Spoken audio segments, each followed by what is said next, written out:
Hello there, thank you so much for staying on the AM show. I'm Bernice Abubedu-Lansa. Earlier you saw my colleague Benjamin Akapo delving into some of our big stories. Our next conversation is on precision quality in industry as a tool for system and mindset change. And this is to help in creating wealth and jobs in Ghana. Ghana's economic growth has not created adequate number of jobs for the growing labor force. You know, this is a conversation we've had all the time. The youth, who make up more than a third of the country's population, lack education and skills. Well, we've been joined today by the founder and CEO of the Design and Technology Institute, DTI. You should know her, Constance Elizabeth Swanica. Good morning to you. How are you doing? Very well. It's a pleasure to host you here. The last time we spoke about this, I hosted the boss of the Planning Commission, and he shared with us, you know, this grand plan of how you want to help young people be skillful and how you want as a nation for us to pay strict attention to precision quality. Tell us why this interests you so much. Well, Bernice, I think for someone who has gone through industry in the last 23 years, one of the biggest shock to me was a lot of the jobs that I work on. I was working on projects, very high-end projects with mostly expat labor. And one of the questions that I asked them, that why don't we have enough local artisans working on some of these projects that I was working on? And the question was answered by, well, we don't seem to have the sort of skill sets that we're looking for, the standards and the quality.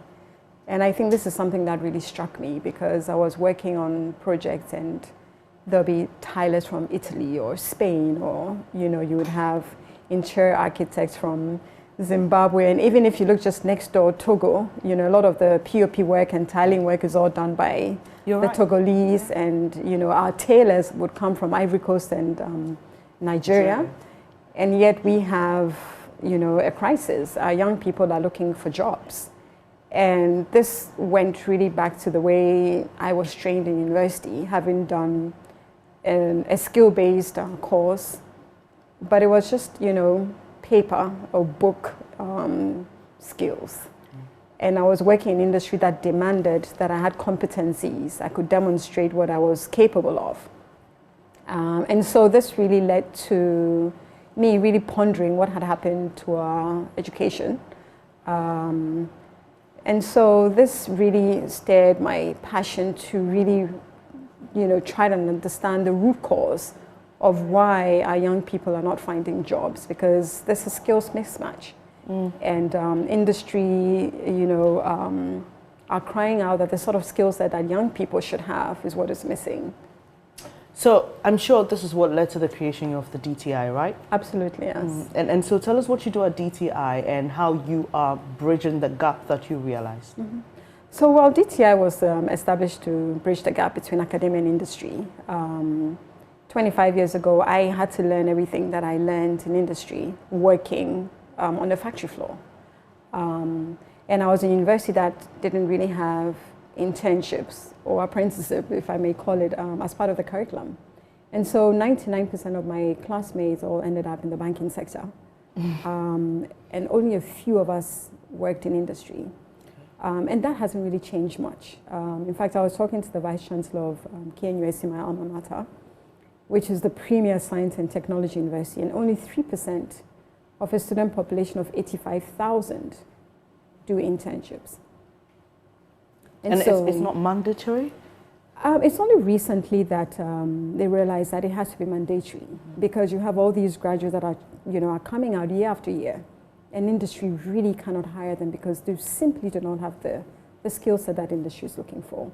And, you know, a few years ago, if you look at the perception of a young person like myself who was working in industry, we were looked down upon because I studied art, and we were perceived not intelligent because we didn't. I did visual arts as well. Exactly. So we didn't study, you know, the sciences. We didn't study any of the more prestigious subject areas, if I may say.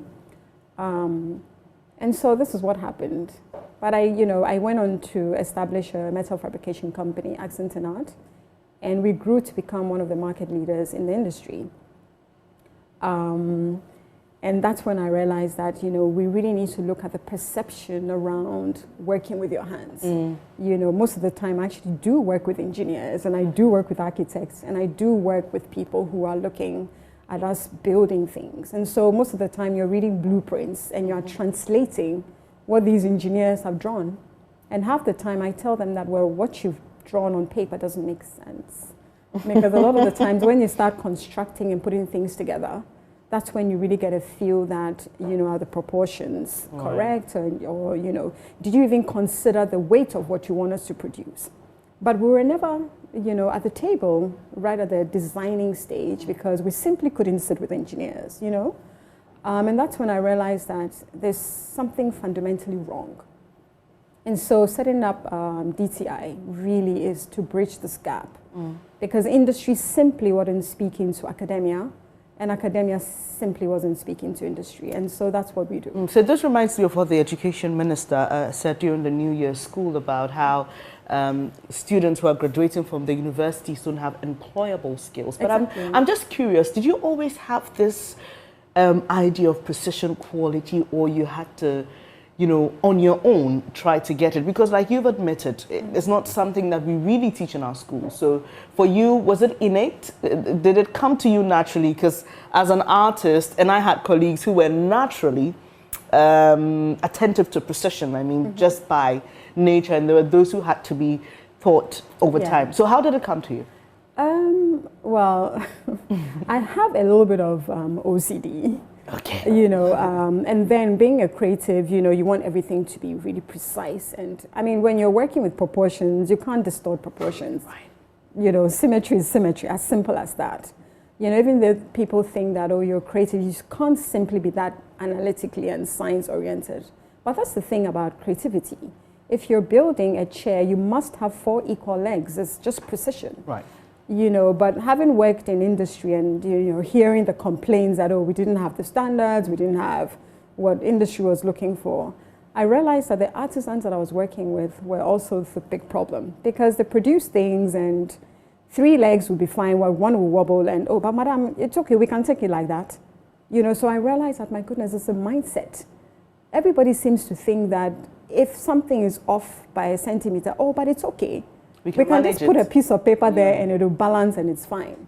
You know, and that's when I realized that no, it's wrong, you know. And the more I demanded that people did things precisely, I was the problem, you know, because my expectations were too high. And I'm like, look, we're competing on a very global level. We have clients who have disposable income and want the best because it's their right to demand the best from us, you know. That's when I realized that, you know, there's something wrong with precision. And then we simply were also not paying attention to quality. And when, you know, all of a sudden there was an influx of goods and things are, you know, being shipped from overseas. You go to the Spintex Road and you can buy furniture and it's everywhere. And all the woodworking companies in Ghana, Kwaba, P Wood, all those fine art, you know, they all started folding up because we couldn't even find timber. And people all of a sudden could buy nice things. It could be made of chipboard, but quality, you know? And that's when I realized that our companies and our industries were folding up and we couldn't compete. And so if we're going to kickstart, you know, our so-called industrialization agenda, it simply cannot be the, oh, it's okay, take it like that mentality. You know, so how do we as Ghanaians really advocate for a precision quality mindset? Because it's a soft skill, it's a mindset, you know? And so I put the 2 words together, precision and quality, and we actually then came up with what we called the mindset shift. You know, Ghana must adopt a precision quality mindset, and this cuts across all goods and services. Right. You go to a shop, you ask for something, and the shopkeeper is like, if you know you're not going to buy it, why did you ask me?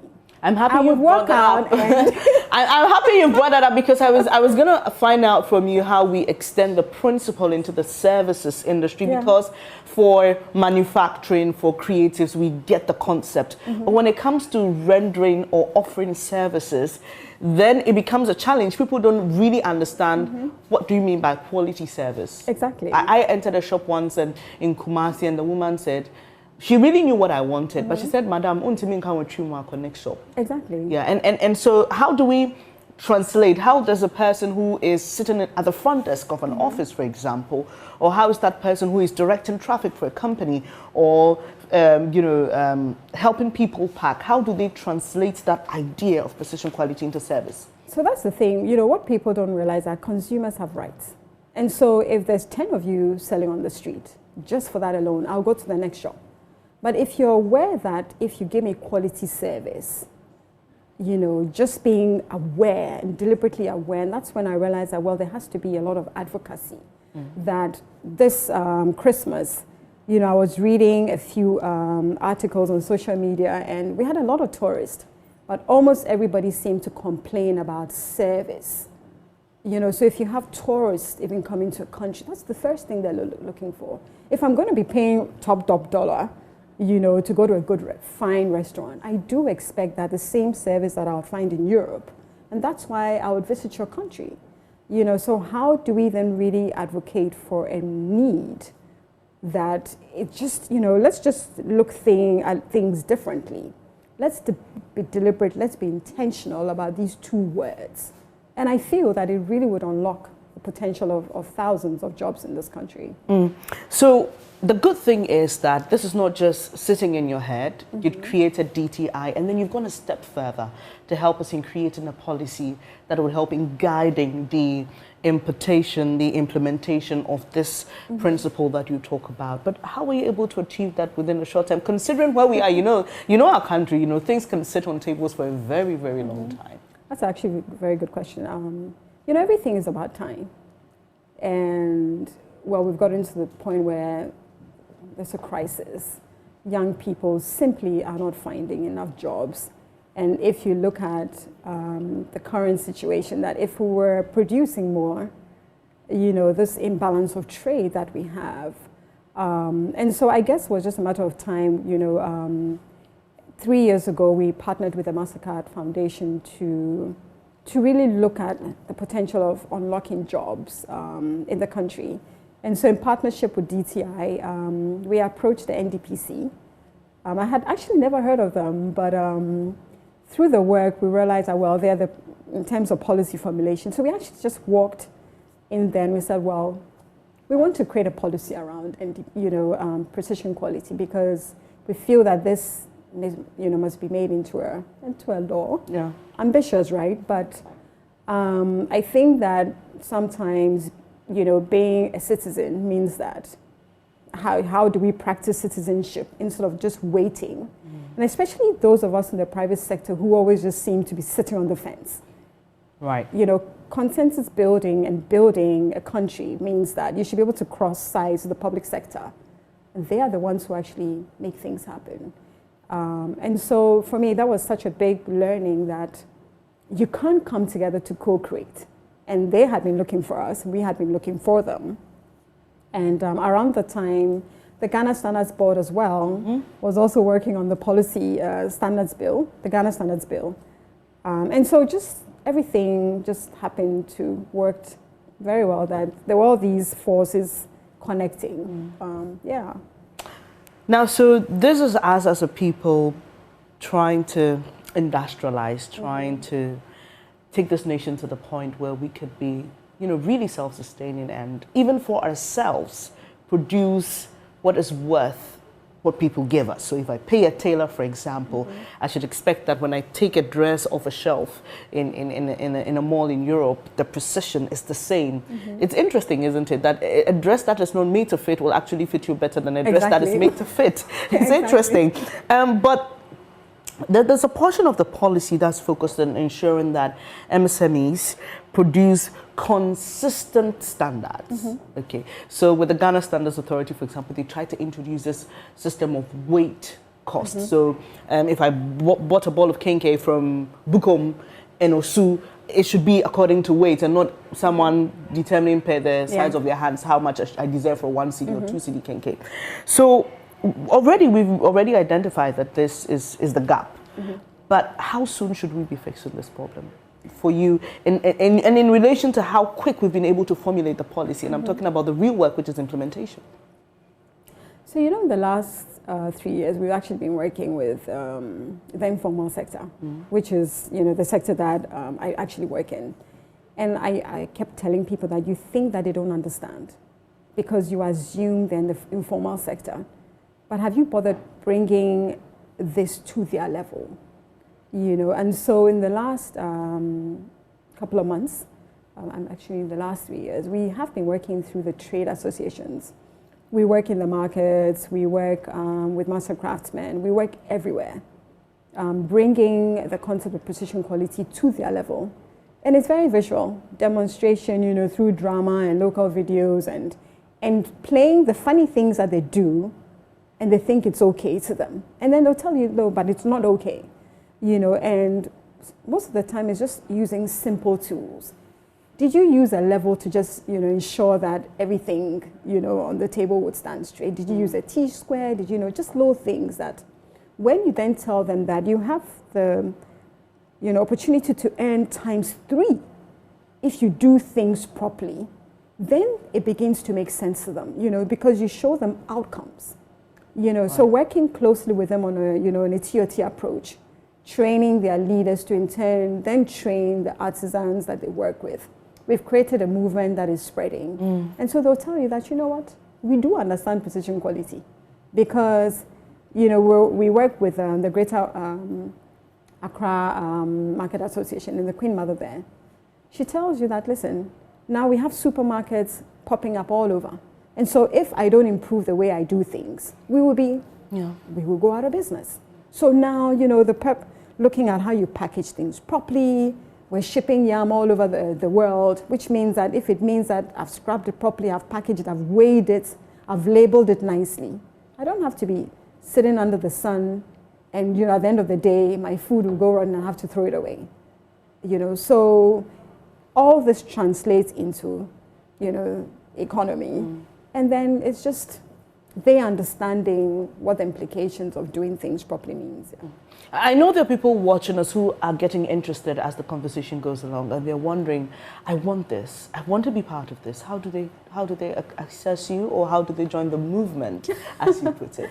Well, what we've started is that, you know, in the next few months, and we're hoping that in the next, we can take this a bit further, that currently we're working in 4 different regions. And so coming on air, even having a conversation with you, you know, it's all part of the movement, you know. But I think that just being aware that when you're doing things properly, you do it in a, you know, be deliberate about being precise, be deliberate about and conscious about quality. And if you do own a business, maybe this is the time for you to reflect that. Am I doing things properly? You know, because my customer has rights. And you know, we do have the Consumer Protection Watch that means that if I've bought something, I have a right to return it. That's the thing about, you know, shopping in overseas, right? Yeah, yeah. So far as the label is on, you can always take it back. You can always take it back, right? Yes. But here you take it back and you get insulted.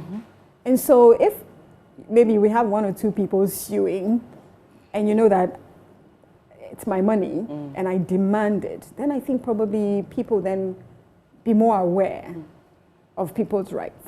But you know, the thing about this is that sometimes you can't really fault some of these artisans because they're just a reflection of what they know and how they were trained. So how do we translate the concept of precision quality? And I'm thinking down to the very basic level. I'm looking even at preschool.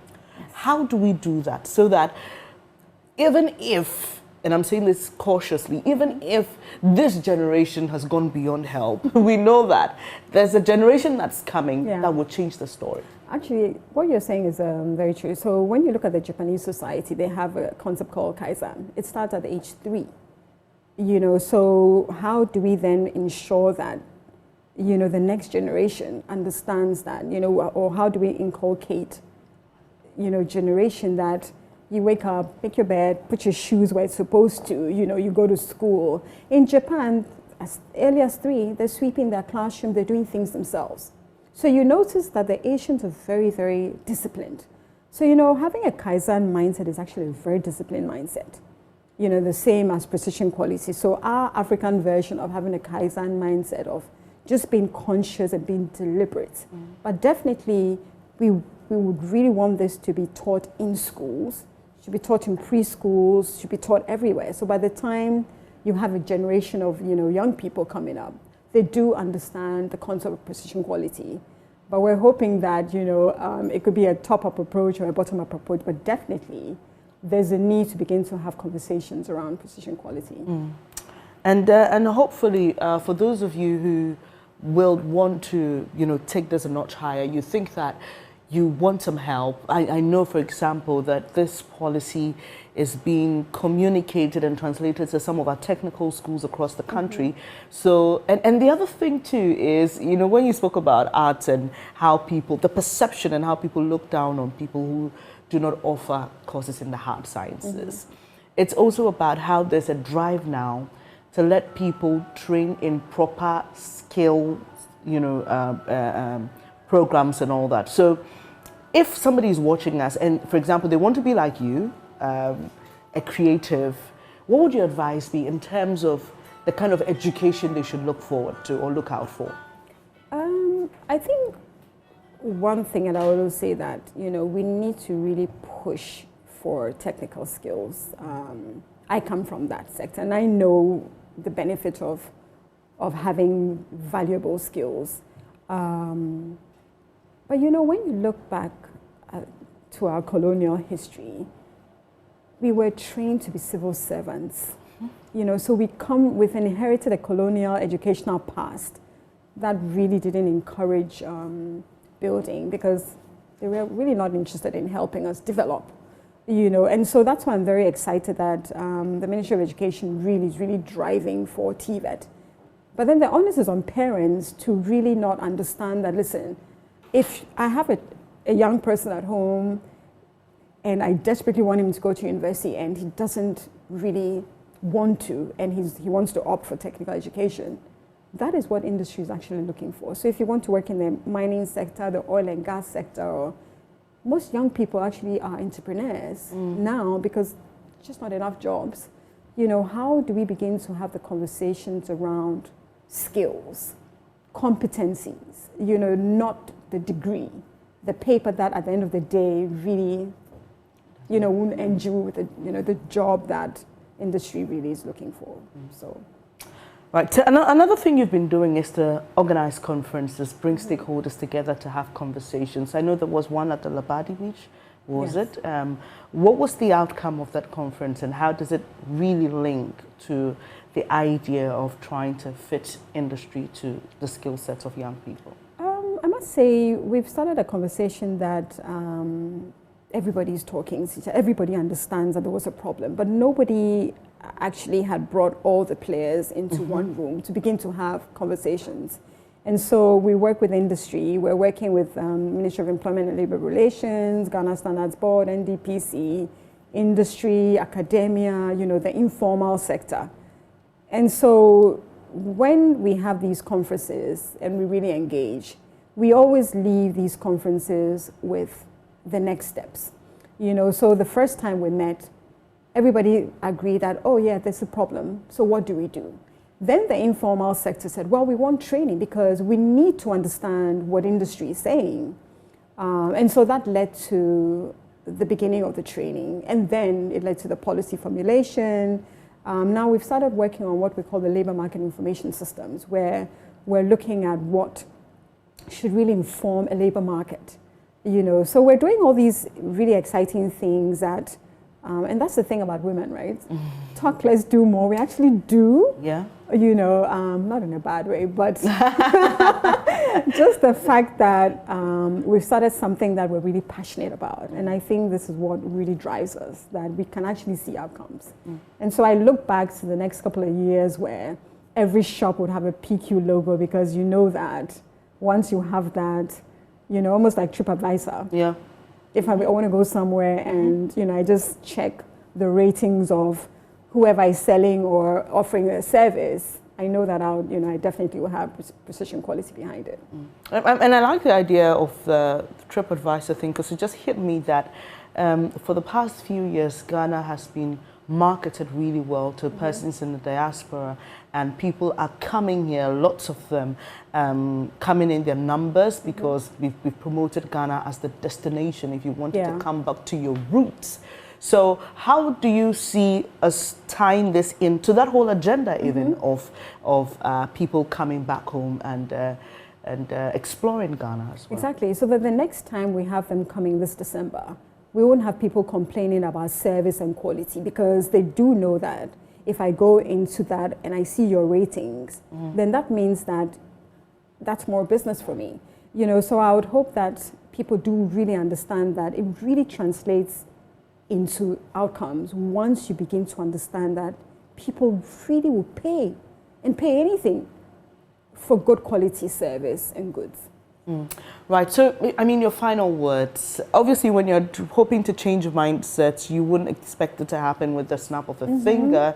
I can't imagine the kind of challenges that you've been through trying to even, in your own space, get this idea into the heads of the people you work with. But your final words to industry players, to educationists, to parents, everybody that matters, and why it is so important for us to really achieve this aim of precision quality. Bernard, you know, precision quality is all soft skills. We've been talking a lot about the hard skills, but the soft skills are the things that you can't touch, feel. And so it's a conscious movement. You know, the fact that you and I can have a conversation and immediately, you started piecing things together. I think the conversation around why we do the way we do, the way we're socialized, really is the conversations around, let's look at the soft skills of why we do what we do. And of course, change is difficult, but once accepting that there's a problem and we've given you a solution, how then do we build on this? Thank you so much for joining us this morning. Thank you for having me. Constance Elizabeth Swanekai, CEO of the Design and Technology Institute, the DTI. And she's been here today talking to us about precision quality, sharing her story, why she even created the DTI, and why it's important for you and I to embrace this principle. And in her wrapping up comment, I just realized that, you know what, it's not as hard as we think, especially if we start with the younger generation. We can get them to pay attention to precision. Put it here, do it this way, do it that way. And trust you, trust me, it will be a better society for all of us. Thank you once again, Mom, for joining us. While we continue our conversation, Benjamin Akapo joins me and we get interactive with you right after this Tuesday. Thank you so much.